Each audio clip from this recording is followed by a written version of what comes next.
जन्माष्टमी के दिन व्रत और भक्ति करने से जीवन में सकारात्मकता तो आती ही है, साथ ही साथ शुभ फलों की भी प्राप्ति आपको शीघ्र ही हो जाती है।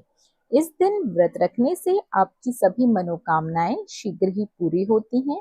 साथ ही साथ जन्माष्टमी व्रत के दिन पौराणिक कथा जरूर सुननी चाहिए, तभी व्रत पूरा माना जाता है। तो दोस्तों, जन्माष्टमी की व्रत कथा इस प्रकार है। द्वापर युग की बात है। मथुरा के राजा कंस का महल किसी दुल्हन की तरह सजा हुआ था। पूरे नगर में चहल पहल थी और चारों ओर खुशियों का माहौल छाया हुआ था।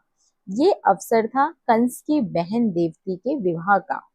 कंस एक क्रूर और अत्याचारी राजा था, लेकिन वह अपनी बहन से अत्यंत प्रेम करता था।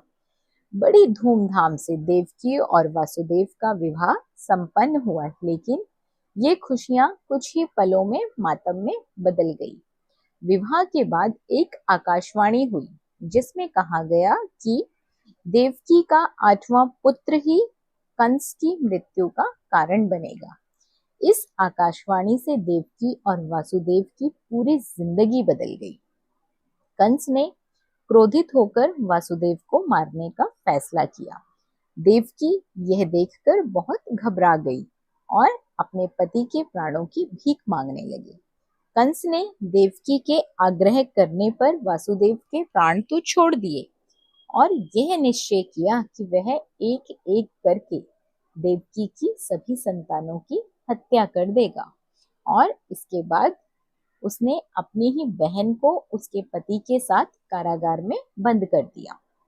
कारागार में देवकी ने पहले पुत्र को जन्म दिया और कंस को जैसे ही ये बात पता चली, उसने देवकी के उस नन्हे से बच्चे को छीन लिया और उस बालक की हत्या कर दी। कंस का अत्याचार यहाँ रुकने वाला नहीं था। उसने बहुत ही बेरहमी से देवकी की 7 संतानों की बारी बारी से हत्या कर दी। देवकी और वासुदेव बेबस होकर अपने ही संतानों की हत्या देखने पर मजबूर होते रहे। कुछ समय बाद देवकी की 8वीं संतान के जन्म का समय निकट आने वाला था। ये देखते हुए कंस ने कारागार में पहरेदार भी बढ़ा दिए। एक दिन भगवान विष्णु ने वासुदेव और देवकी को स्वप्न में दर्शन दिए और अपने मनुष्य अवतार में जन्म लेने की बात बताई। भगवान ने उन्हें यह भी कहा कि मेरे जन्म के बाद ही आप मुझे अपने मित्र नंद के यहाँ छोड़ आना। मेरा लालन पालन वहीं होगा। उस समय नंद के घर में भी नन्हे मेहमान का आगमन होने वाला था। जैसे ही अर्धरात्रि को कृष्ण का जन्म हुआ, उस कारागार के सभी पहरेदार गहरी नींद में सो गए और कारागार के द्वार अपने आप खुल गए। वासुदेव ने बाल गोपाल को टोकरी में रखा और गोकुल की ओर चल पड़े। रास्ते में भीषण वर्षा और उफनती यमुना के बीच जैसे ही वासुदेव टोकरी को अपने सिर पर रखकर आगे बढ़े, यमुना जी ने उनके लिए एक रास्ता स्वयं बनाया और शेषनाग ने भी अपना फन फैलाकर बाल गोपाल को और वासुदेव की तेज बारिश से रक्षा की।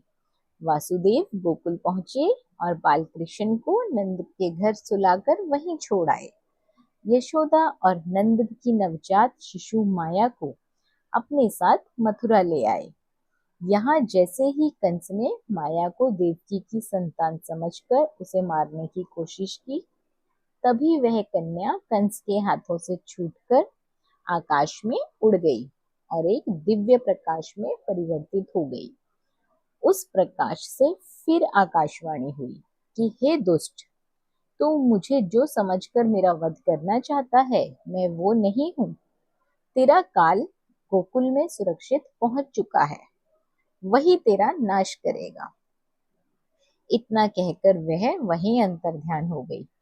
इस प्रकार भगवान श्री कृष्ण का जन्म हुआ और उन्होंने अपने जीवन काल में कई बाल लीलाएं रची और कंस का वध करके उसे उसके अत्याचारों का वहीं अंत करवाया। जिस दिन उनका जन्म हुआ था, उस दिन को कृष्ण जन्माष्टमी के रूप में मनाया जाता है। तो प्रिय भक्तजनों, एक बार जोर से बोलिए श्री कृष्ण भगवान की जय। कमेंट बॉक्स में भी एक बार जय श्री कृष्णा जरूर लिखें। वीडियो को लाइक करके भगवान श्री कृष्ण की कृपा जरूर पाएं। साथ ही साथ चैनल पर यदि पहली बार आए हैं तो चैनल को सब्सक्राइब करना बिल्कुल ना भूलिए। इसी तरह की जानकारियों के लिए बने रहिए अंकित वास्तु ज्ञान में। धन्यवाद।